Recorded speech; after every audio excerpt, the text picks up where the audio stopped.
The autumn mist clung to the rolling hills of Kentucky like a shroud, and Martha Whitmore pulled her woolen shawl tighter as she hurried down the muddy path toward the settlement.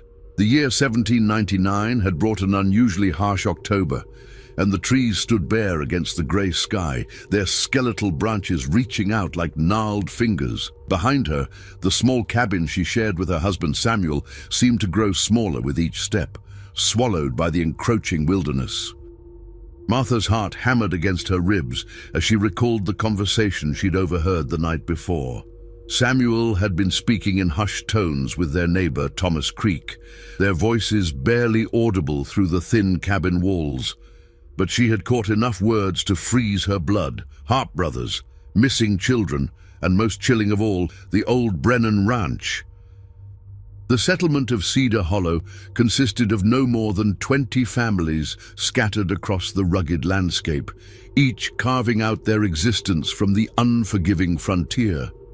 It was the kind of place where everyone knew everyone else's business, where news traveled faster than wildfire, and where certain subjects were spoken of only in whispers, if at all. As Martha approached the general store, she noticed the unusual quiet that had settled over the small cluster of buildings. Normally, children would be playing in the dirt roads, their laughter echoing off the wooden structures. Today, the silence was oppressive, broken only by the distant sound of an axe biting into wood and the occasional lowing of cattle. Inside the store, she found Eleanor Brennan hunched over the counter, her weathered hands gripping a cup of steaming coffee as if it were her lifeline. Eleanor's eyes, once bright and welcoming, now held a haunted quality that made Martha's stomach churn. The woman had aged a decade in the past month, her auburn hair now streaked with premature grey, her face etched with lines of worry and fear. "Eleanor," Martha said softly, approaching the counter. "How are you holding up?" Eleanor's head snapped up, and for a moment her eyes darted toward the door as if expecting someone to burst through. "Martha," she whispered, her voice hoarse, "you shouldn't be here. None of us should be talking about what happened." "But we have to talk about it," Martha insisted, leaning closer. "Little Sarah Jenkins disappeared 3 days ago. That makes 4 children in 2 months. 4, Eleanor. And everyone's acting like it's just normal." Eleanor's hands trembled as she set down her coffee cup. The ceramic clinked against the wooden counter, the sound unnaturally loud in the quiet store. "You don't understand," she said, her voice barely above a whisper. "My husband, before he died, he told me things. Things about those men who've been seen around the old ranch, things that would make your blood run cold." Martha felt a chill run down her spine. The old Brennan Ranch had been abandoned for nearly a year, ever since Eleanor's husband had died under mysterious circumstances. The official story was that he'd fallen from his horse and broken his neck, but there had always been whispers of something more sinister. "What kind of things?" Martha pressed, though part of her didn't want to know the answer. Eleanor glanced around the empty store once more, then leaned across the counter until her face was inches from Martha's. "He saw them," she whispered. "The Harpe brothers, Macabre and Wiley. They'd been using the old ranch as a base. My husband saw them bringing people there, travelers who never made it to their destinations. And children." Her voice broke. "God help us, Martha. He saw them bringing children." The words hit Martha like a physical blow. She had heard the stories, of course. Everyone in Kentucky had heard whispers about the Harpe brothers. They were said to be the most ruthless killers on the frontier, men who murdered not for money or land, but for the sheer pleasure of it. But those had always seemed like campfire tales, stories told to frighten children into staying close to home. "Why hasn't anyone done anything?" Martha asked, though she already knew the answer. Eleanor's laugh was bitter and hollow.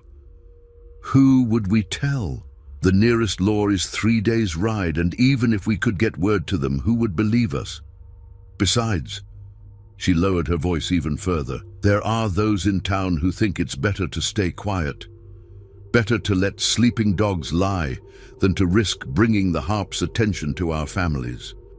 Martha thought of her own children, 8-year-old Rebecca and 5-year-old James, and felt sick to her stomach.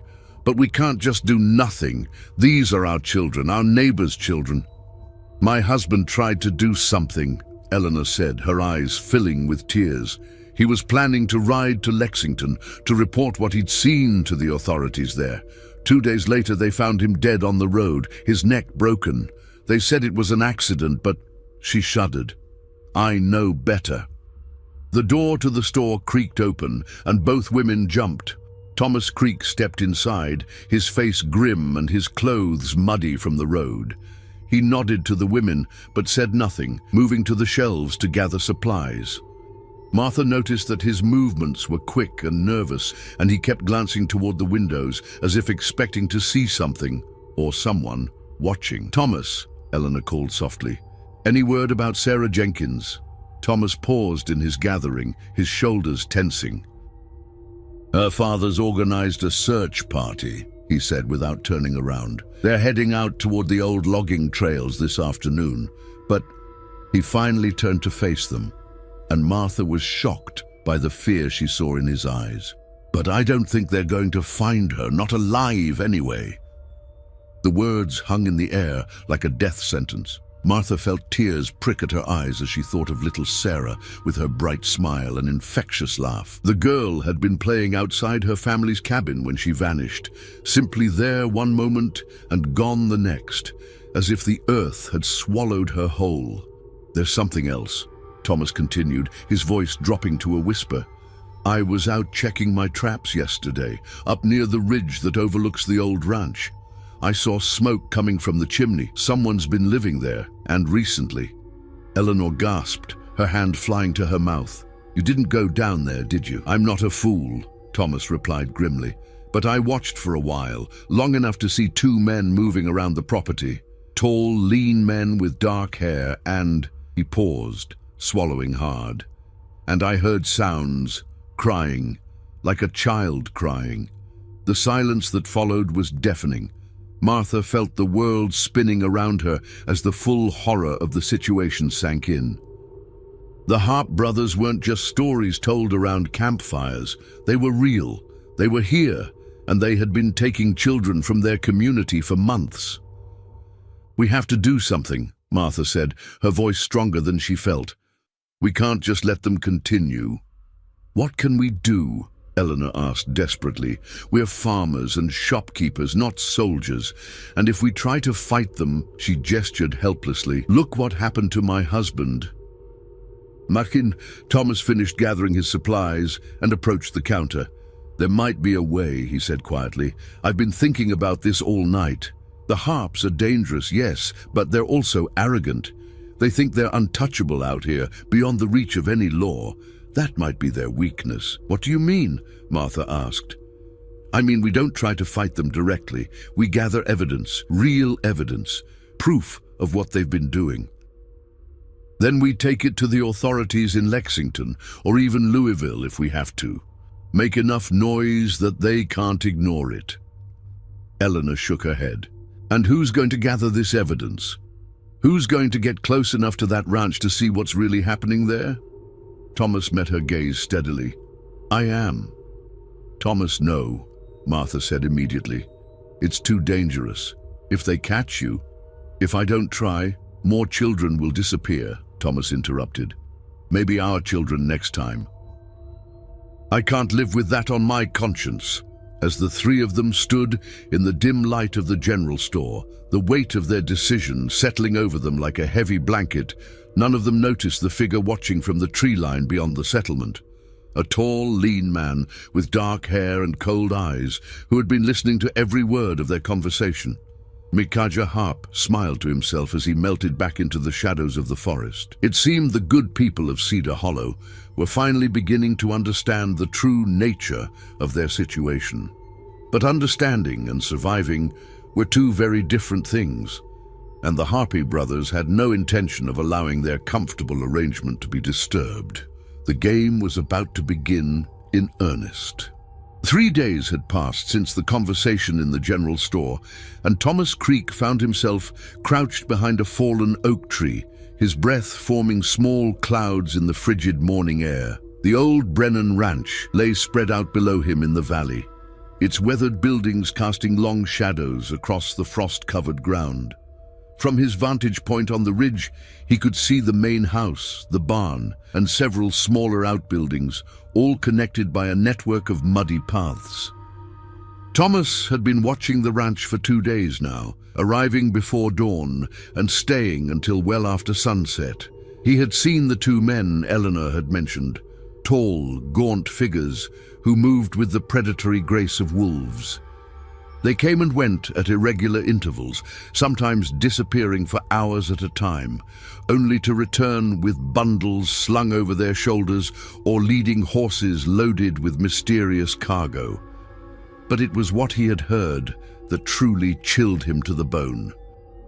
On the first night, as darkness settled over the valley like a suffocating blanket, Thomas had crept closer to the ranch buildings. The sounds that drifted up from the main house made his stomach turn, muffled crying, the occasional scream quickly silenced, and worst of all, the sound of children's voices pleading for their mothers. Now, as he watched the ranch through the early morning mist, Thomas saw one of the brothers emerge from the barn. Even at this distance, he could make out the man's distinctive features, the angular face, the long unkempt hair, and the way he moved with casual confidence, as if he owned not just the ranch, but the entire world around it. The man, Thomas was fairly certain it was Macabre, the older of the 2 brothers, walked toward the main house carrying what appeared to be a bucket of water. As he passed one of the smaller outbuildings, Thomas heard a sound that made his blood freeze, the distinct rattle of chains. Thomas pressed himself lower behind the fallen tree, his heart pounding so loudly he was certain it could be heard across the valley. Through his spyglass, he watched as Macabre disappeared into the house, only to emerge moments later with his brother Wiley. The 2 men stood in the yard, engaged in what appeared to be an animated conversation, their gestures sharp and aggressive. Suddenly, Wiley pointed directly toward the ridge where Thomas was hiding. Thomas felt his breath catch in his throat.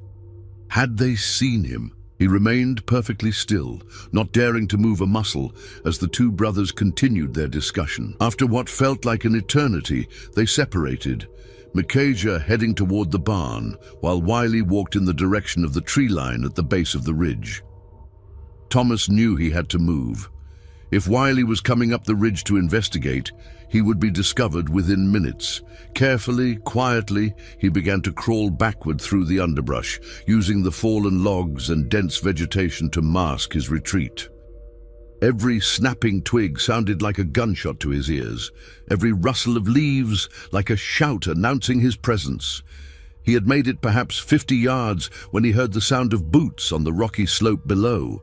Wiley was indeed climbing the ridge, and he was moving with the sure-footed confidence of someone who knew these hills well. Thomas pressed himself against the base of a large pine tree, hardly daring to breathe as the footsteps grew closer. Through the gaps in the pine needles, Thomas caught glimpses of wily Harpe as he methodically searched the ridge.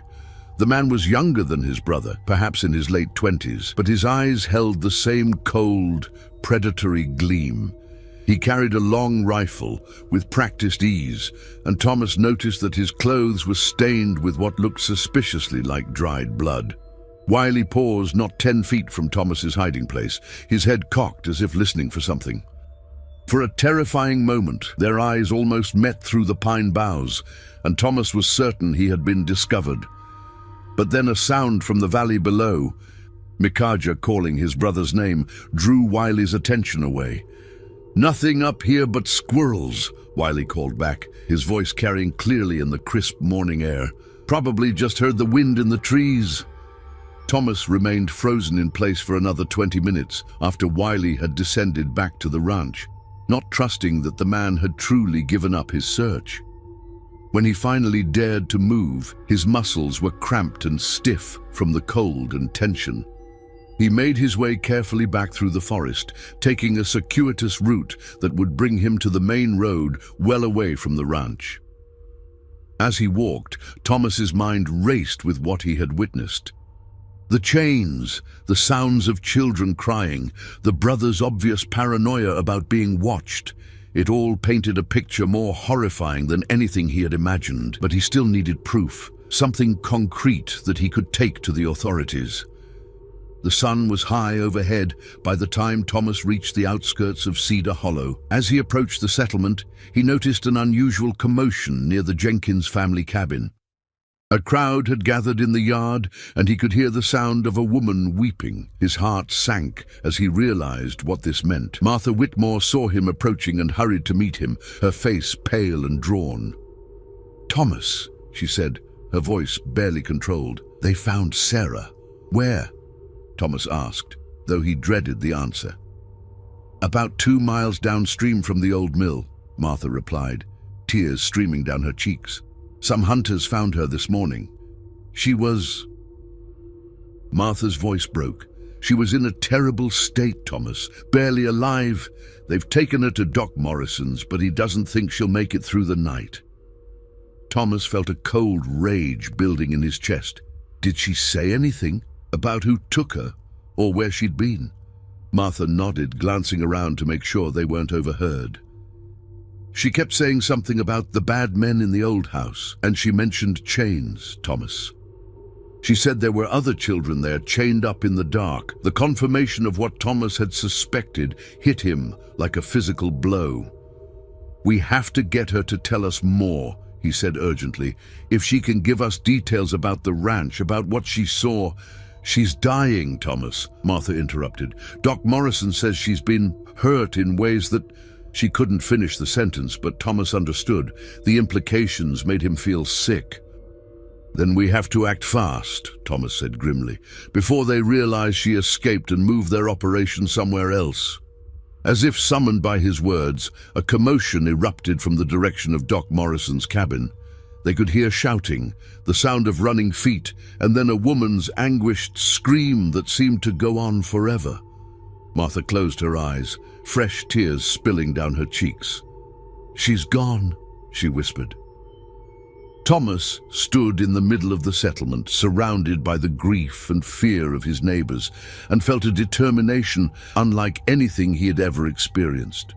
Sarah Jenkins had died without being able to tell them everything she knew, but she had given them enough. The Harpe brothers were using the old ranch as a base for their horrific crimes, and there were other children still trapped there. As the sun began to set over the Kentucky hills, casting long shadows across the settlement, Thomas made a decision that would change everything. He was going back to the ranch, but this time he wouldn't be content to simply watch from a distance. This time he was going to get inside. But as Thomas walked toward his cabin to gather the supplies he would need for his dangerous mission, he didn't notice the figure watching him from the edge of the forest. Macabre Harpe had been in the settlement all afternoon, moving through the shadows like a ghost, listening to the conversations and learning exactly how much the townspeople knew about his activities. The death of the Jenkins girl was unfortunate. Wiley had been careless in his handling of her, but it was also an opportunity. The people of Cedar Hollow were scared now, which meant they would be easier to manipulate. And if Thomas Creek was planning to play the hero, well, Macabre had dealt with heroes before.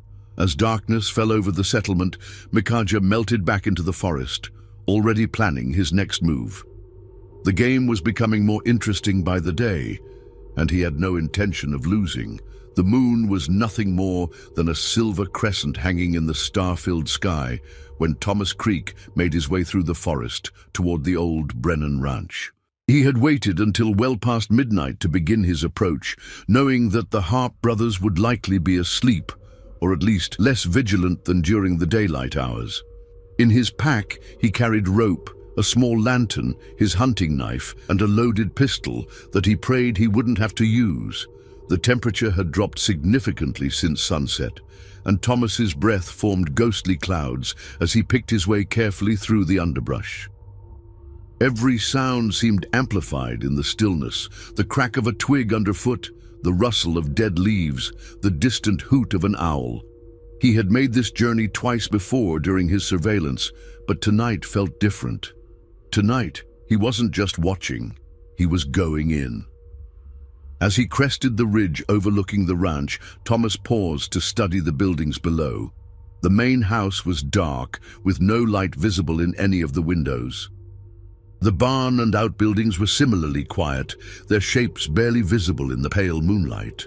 But Thomas had learned to be suspicious of apparent tranquility where the Harpe brothers were concerned. He made his way down the slope with infinite care, testing each step before committing his full weight. The last thing he needed was to trigger a rock slide or step into a hidden hole that would announce his presence to anyone within a mile. It took him nearly an hour to cover the distance that would normally require only 10 minutes of walking. When he reached the edge of the ranch property, Thomas crouched behind a low stone wall that had once marked the boundary of a vegetable garden. From here, he could see the details of the buildings more clearly. The main house was a 2-story structure with a wraparound porch, its paint peeling and several windows boarded up.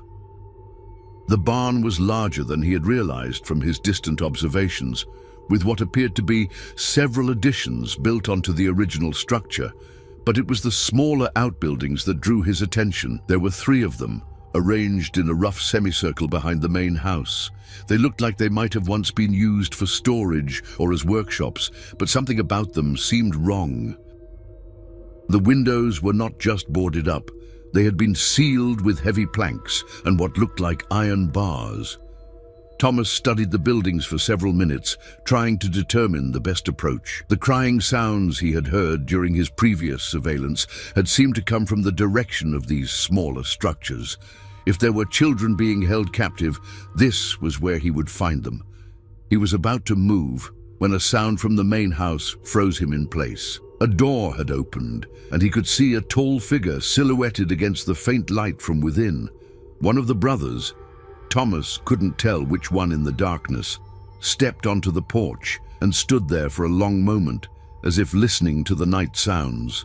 Thomas pressed himself lower behind the stone wall, hardly daring to breathe. The figure on the porch seemed to be looking directly at his hiding place, and for a terrifying moment, Thomas was certain he had been discovered. But then, the man turned and walked to the far end of the porch, where he relieved himself off the side before returning to the house. The door closed with a soft thud, and darkness reclaimed the ranch. Thomas waited another 10 minutes before moving, wanting to be absolutely certain that the brother had returned to bed.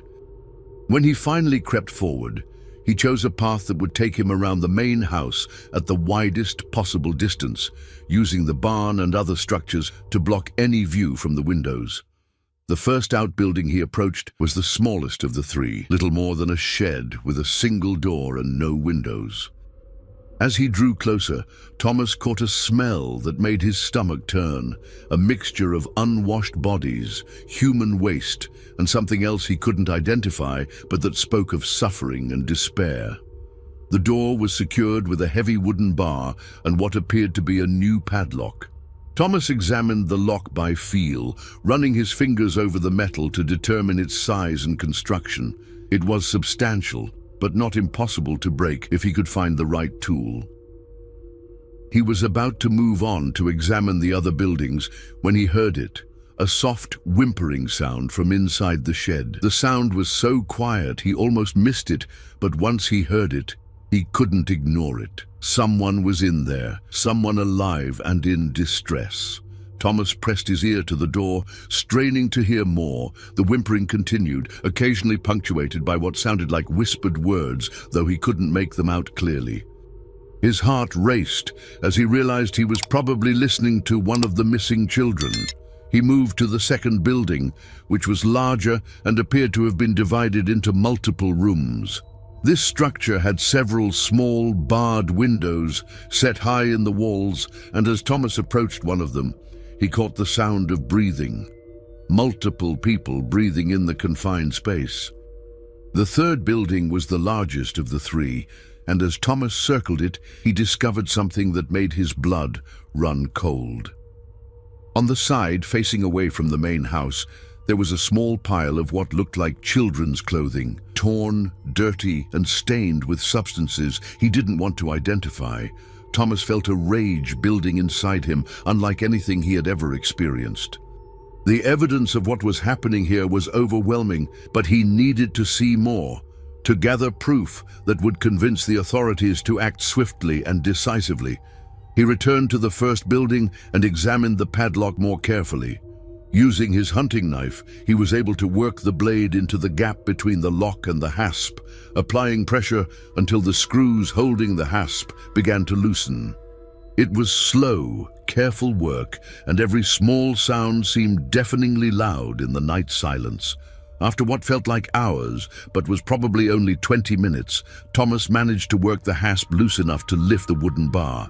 His hands were shaking as he slowly, quietly, pulled the door open just wide enough to slip inside. The smell hit him immediately, a nauseating mixture of human misery and fear. As his eyes adjusted to the deeper darkness inside the shed, Thomas could make out a small figure huddled in the far corner. It was a child, a girl who looked to be perhaps 7 or 8 years old, chained to a ring set into the wall. "Don't hurt me," the child whispered, her voice hoarse and terrified. "Please don't hurt me anymore." Thomas's heart broke as he knelt beside her, keeping his voice as gentle as possible. "I'm not going to hurt you," he said softly. "I'm here to help." "What's your name?" The girl looked up at him with wide, frightened eyes. Even in the darkness, Thomas could see that she had been badly mistreated. Her clothes were torn and filthy, her hair matted, and there were bruises visible on her arms and face. "Lucy," she whispered. "Lucy Morrison. I want to go home. I want my mama." Thomas felt tears prick at his eyes. Lucy Morrison had disappeared from a settlement nearly 30 miles away, almost 2 months ago. Her family had probably given her up for dead by now. "I'm going to get you out of here, Lucy," Thomas promised, examining the chain that held her. It was secured with another padlock, this one smaller than the one on the door, but still substantial. "But I need you to be very quiet. Can you do that?" Lucy nodded, hope flickering in her eyes for the first time since Thomas had entered the shed. As Thomas worked on the lock, Lucy whispered urgently, "There are others, in the other buildings. And sometimes they take us to the big house," and she shuddered, unable to continue. "How many others?" Thomas asked, his hands working steadily on the lock. "I don't know. They move us around. Sometimes there are new ones, sometimes—" She trailed off, but Thomas understood. Sometimes children disappeared entirely, and he didn't want to think about what that meant. The lock finally gave way with a soft click that sounded like thunder to Thomas's ears. He quickly freed Lucy from the chain and helped her to her feet, noting that she was weak and unsteady. "Can you walk?" he asked. "I think so," Lucy replied, though her voice was uncertain. Thomas was about to lead her toward the door when he heard the sound that had been haunting his nightmares, the creak of the main house door opening. Through the crack in the shed door, he could see a light moving across the yard, growing brighter as someone approached with a lantern. "Hide!" Thomas whispered urgently to Lucy, pushing her behind a pile of old sacks in the corner of the shed. "Don't make a sound, no matter what happens."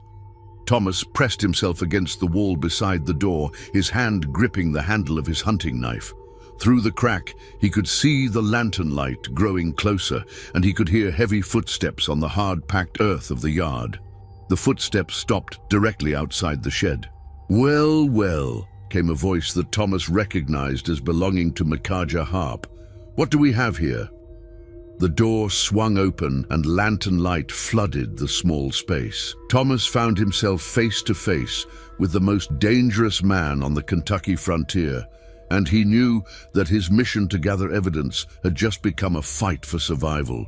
Macabre Harpe stood in the doorway of the shed, his lantern casting dancing shadows across his gaunt features. In the flickering light, his face looked almost demonic, all sharp angles and hollow cheeks, with eyes that seemed to reflect the flame like a predator's. He was taller than Thomas had expected, probably 6.5 feet, with long, unkempt hair that hung past his shoulders and clothes that bore the stains of unspeakable acts. Thomas Creek, Micajah said, his voice carrying a tone of mild amusement. I was wondering when you'd work up the courage to pay us a proper visit. Thomas felt his blood turn to ice. The fact that Micajah knew his name meant that the brothers had been watching the settlement far more closely than anyone had realized. His hand tightened on his knife, though he knew it would be little use against the rifle that Micajah held casually in his other hand. Surprised, Micajah continued, stepping into the shed and forcing Thomas to back against the wall. You really didn't think you could spy on us for days without us noticing, did you? My brother Wiley spotted you on that ridge the first morning you showed up. We've been having quite a bit of fun watching you play at being a hero. Behind the pile of sacks, Thomas could hear Lucy's terrified breathing, though she was managing to stay silent as he had instructed. He prayed that Micajah wouldn't notice her, though he suspected that hope was futile. What do you want? Thomas asked, trying to keep his voice steady. Micajah's laugh was like the sound of breaking glass. What do I want? That's a fine question, Thomas. What I want is for people to mind their own business and let me conduct mine in peace. But it seems the good folks of Cedar Hollow have been getting a bit too curious for their own good. People know where I am, Thomas said, though it was a lie. He had told no one of his plan to infiltrate the ranch, knowing they would try to stop him. No, they don't, Micajah replied with certainty. You're the type who thinks he has to save everyone all by himself. Noble, but stupid. Your wife thinks you're out checking your trap lines, and she won't expect you back until tomorrow evening. That gives us plenty of time to get acquainted. Thomas felt sweat beading on his forehead despite the cold. What happened to Sarah Jenkins? Ah, the little Jenkins girl. Micajah's expression grew thoughtful. That was unfortunate. My brother can be overzealous in his enthusiasms. The child was damaged beyond usefulness, so we let her go. We thought she would die in the woods, but apparently she was tougher than she looked. The casual way Micajah spoke about Sarah's suffering made Thomas's vision blur with rage. You're monsters, he said through gritted teeth. Monsters? Micajah seemed genuinely puzzled by the accusation. Thomas, we're businessmen. We provide a service that certain people are willing to pay very well for. The fact that our merchandise occasionally gets damaged is simply the cost of doing business. The implications of Micajah's words hit Thomas like a physical blow. You're selling them, the children. You're selling them to people. Very good, Micajah said approvingly. I was beginning to think you were too stupid to figure it out. Yes, we acquire children from various sources and transport them to buyers who have specific requirements. It's quite lucrative, actually. Much more profitable than simple highway robbery. Thomas felt sick to his stomach. He had suspected that the Harpe brothers were holding children captive, but the reality was even worse than he had imagined. They weren't just killers. They were running a slave trade in human children. The authorities will stop you, Thomas said, though his voice lacked conviction. Will they? Micajah asked. And who's going to tell them? You? I don't think so. Your neighbors?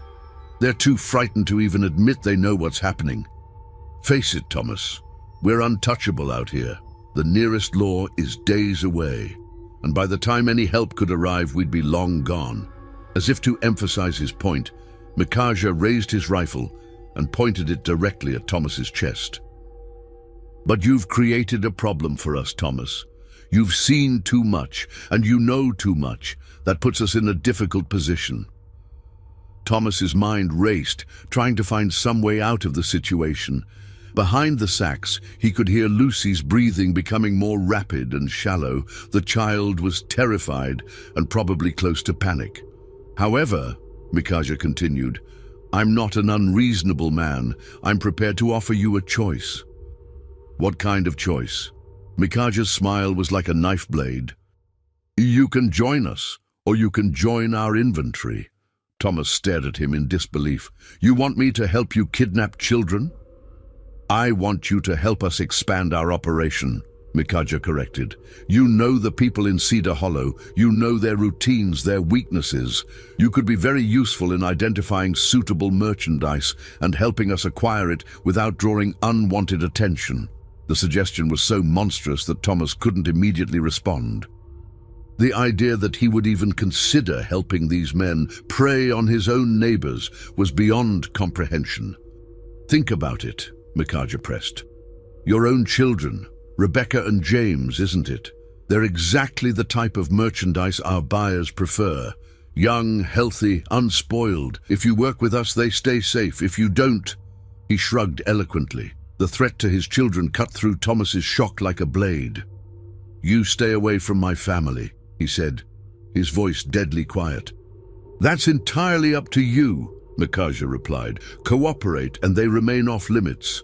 Refuse and they become our next acquisition. It's really quite simple. Thomas felt trapped between impossible choices. If he agreed to help the Harpe brothers, he would be condemning other children to the fate that had befallen Lucy and Sarah Jenkins. But if he refused, his own children would become targets. I need time to think, Thomas said finally. Of course you do, Micajah agreed. It's a big decision. Tell you what, I'll give you until tomorrow night to make up your mind. That should be plenty of time to consider all the implications. Micajah stepped back toward the door, but then paused as if remembering something. Oh, and Thomas, don't even think about trying to warn anyone or organize some kind of resistance. We have friends in places you wouldn't expect, and we'll know if you try anything foolish. The consequences would be severe. As Micajah turned to leave, his lantern light swept across the pile of sacks where Lucy was hiding. For a moment, Thomas was certain the child would be discovered, but Micajah seemed more interested in making his exit than in searching the shed thoroughly. Tomorrow night, Thomas, Micajah said from the doorway. Don't keep us waiting. The door closed with a soft thud, and Thomas heard the sound of the wooden bar being replaced. He was trapped in the shed with Lucy, but at least they were both still alive. Is he gone? Lucy whispered from behind the sacks. For now, Thomas replied, though he knew their situation was far from resolved. Micajah had given him an impossible choice, and he had less than 24 hours to find a third option, one that would save both his family and the other children being held captive at the ranch. As he helped Lucy out from her hiding place, Thomas's mind was already working on a plan. It was dangerous, probably suicidal, but it might be their only chance. He just hoped he could convince the people of Cedar Hollow to take a stand before it was too late.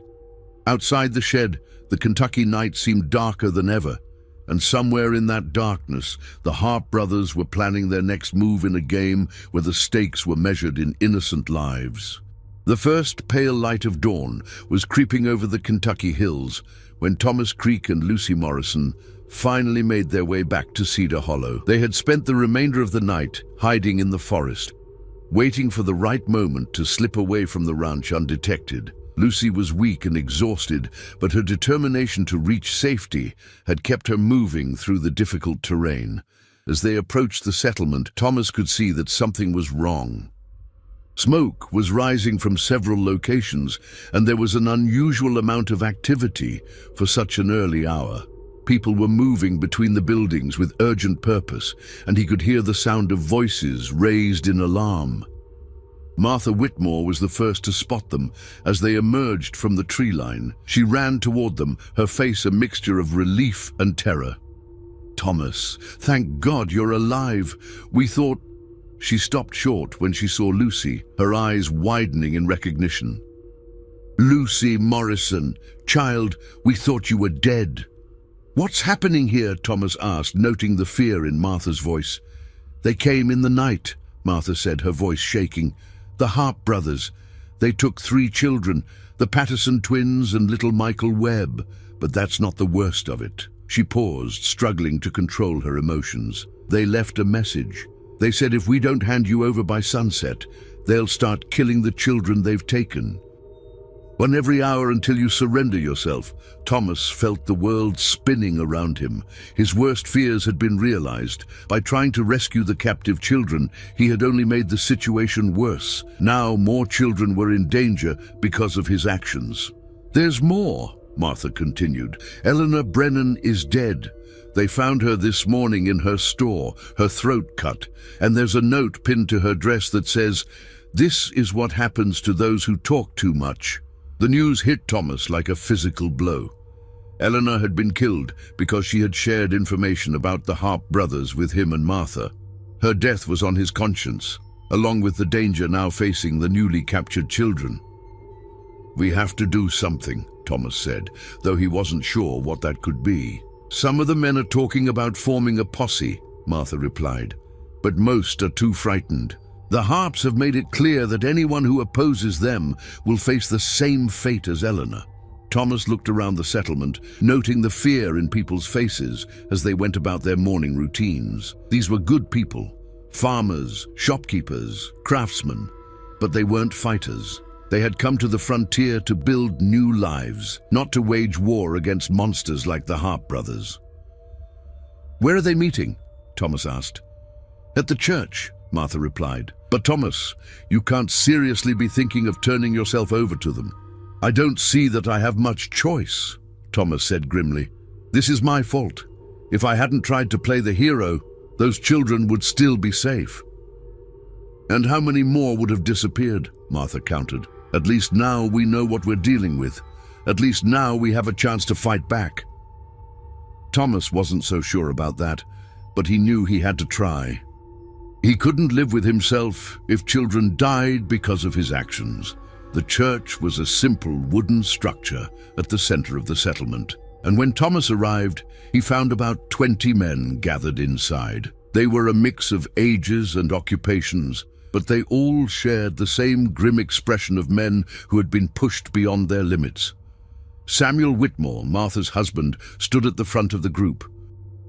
He was a large man, a blacksmith by trade, with hands that could bend iron and a voice that could carry across a field. When he saw Thomas enter, his expression grew even more serious. "Thomas," Samuel said, "we've been discussing the situation. The way we see it, we have 3 choices. We can hand you over to the Harpes and hope they keep their word about releasing the children. We can try to mount a rescue operation, or we can pack up and abandon the settlement entirely." "What's the consensus?" Thomas asked. "Split pretty evenly between the first 2 options," Samuel replied. "Nobody wants to abandon their homes, but nobody wants to see children die either." Thomas looked around the room at the faces of his neighbors. Men he had known for years, men whose children played with his own children, men who had helped him build his cabin and clear his fields. They were looking to him for leadership, but he felt utterly unprepared for the responsibility. "What do we know about their current position?" Thomas asked. "They're still at the old ranch," replied James Patterson, whose twin sons had been taken in the night raid. "My boy Billy managed to escape during the confusion and made it home about an hour ago. He says they've got all the children locked up in the barn now, and they're taking turns guarding them." Thomas felt a spark of hope. If the children were all in one location, it might be possible to mount a coordinated rescue attempt. But it would be incredibly dangerous, and there was no guarantee of success. "How many men are we talking about?" Thomas asked. "Just the 2 brothers?" "Billy says he saw at least 4 men," Patterson replied. "The Harpes have picked up some associates, apparently, and they're all armed with rifles." The odds were getting worse by the minute. 20 farmers and shopkeepers against 4 experienced killers was not a battle Thomas wanted to fight, especially with children's lives hanging in the balance. "There might be another way," said a voice from the back of the room. Everyone turned to see Doc Morrison, the settlement's physician, stepping forward. He was an older man, probably in his 60s, with gray hair and a lined face that spoke of years spent dealing with human suffering. "What do you have in mind, Doc?" Samuel asked. "I've been thinking about this all night," Morrison said. "The Harps are confident because they think they hold all the cards. They have the children, they have superior firepower, and they think we're too scared to fight back. But they've made one crucial mistake." "Which is?" Thomas asked. "They've underestimated us," Morrison replied. "They think we're just simple farmers who will roll over at the first sign of trouble. They don't realize that some of us have experience with this kind of situation." Morrison paused, looking around the room. "I wasn't always a frontier doctor," he continued. "Before I came to Kentucky, I served as a military surgeon during the Indian Wars. I've seen combat, and I know how men like the Harps think." This was news to Thomas and most of the other men in the room. Doc Morrison had always seemed like a gentle, scholarly man, not someone with a military background. "What are you suggesting?" Samuel asked. "I'm suggesting we use their confidence against them," Morrison replied. "They're expecting us to either surrender, Thomas, or mount a clumsy frontal assault. They won't be prepared for a coordinated attack using proper military tactics." Thomas felt a glimmer of hope for the first time since the crisis had begun. "What kind of tactics?" Morrison moved to the front of the room and began sketching a rough map of the ranch on a piece of paper. "The key is to divide their attention and attack from multiple directions simultaneously. If we can create enough confusion, we might be able to reach the children before the Harps can harm them." For the next hour, Morrison outlined his plan in detail. It was complex and dangerous, requiring precise timing and coordination, but it offered the best chance of success they were likely to get. The men listened intently, asking questions and offering suggestions, and gradually a sense of purpose began to replace the fear and uncertainty that had dominated the morning. As the sun climbed higher in the sky, the men of Cedar Hollow prepared for what might be their final battle. They cleaned their weapons, said goodbye to their families, and tried to prepare themselves mentally for what lay ahead. Some would not be coming home, but they all understood that the alternative, allowing the Harpe brothers to continue their reign of terror, was unacceptable. Thomas spent the final hours before the assault writing letters to his wife and children, trying to find words to express his love and his regret that he might not be there to watch them grow up. But he also tried to explain why he had to take this risk, why some things were worth fighting for, even when the odds seemed impossible. As the sun began to set over the Kentucky hills, painting the sky in shades of red and gold, the men of Cedar Hollow mounted their horses and rode toward their destiny. Behind them, their families watched from doorways and windows, praying for their safe return and knowing that the next few hours would determine the fate of their community. At the old Brennan Ranch, the Harpe brothers were making their own preparations, confident that the cowardly farmers would deliver Thomas Creek as promised. They had no idea that 20 determined men were approaching through the gathering darkness, ready to fight for the lives of their children and the future of their settlement. The final confrontation was about to begin, and only one side would see the dawn. As the riders disappeared into the forest, Martha Whitmore clutched her shawl tighter and whispered a prayer into the Kentucky night. Somewhere in the darkness ahead, her husband and neighbors were riding toward a battle that would either free the captive children or destroy everything they had worked to build. The outcome would be decided before morning, and the hills of Kentucky would remember this night for generations to come.